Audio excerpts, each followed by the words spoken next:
अगर आप भी चाहते हैं कि पूजा फिल्म्स का ऑडियो वीडियो सबसे पहले आप तक पहुंचे, तो लाल बटन को दबाकर चैनल को सब्सक्राइब करें और साथ में बेल आइकन को दबाना ना भूलें। बोला बोला मेहरा वाली मैया की।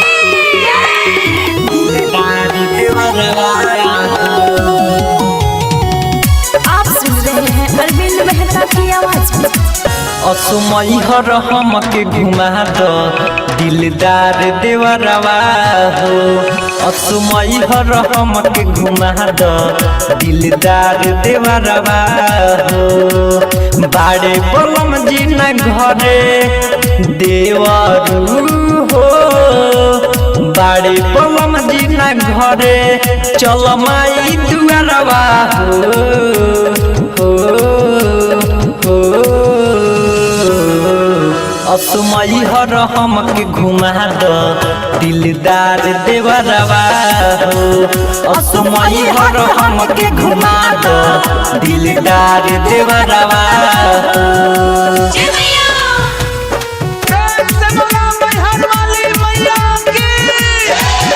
असुमई हर हमके घुमा दो।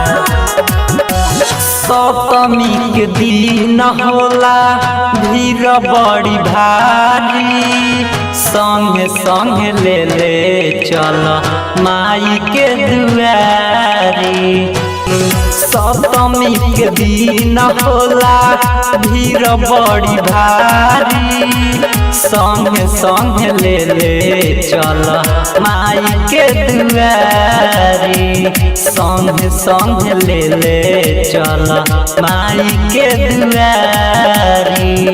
अरे इतना निहर न कराव देवरू हो। इतना निहर न कराव राजा बाड़े बहरवा हो।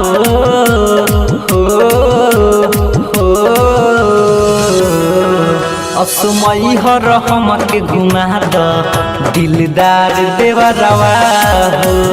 असुमई हर हमके घुमा दो दिलदार देवरवा हो।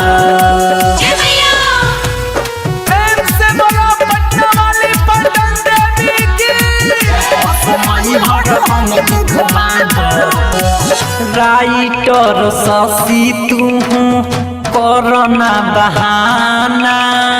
भगती में बानी हम माई के दीवाना। राइटर शशि तू करना बहाना।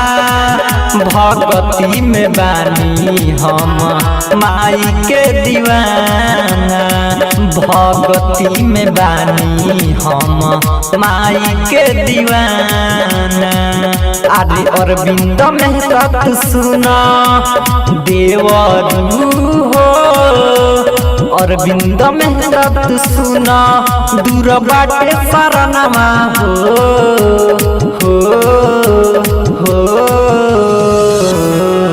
असुमई हर हमके घुमा दो दिलदार देवरवा हो।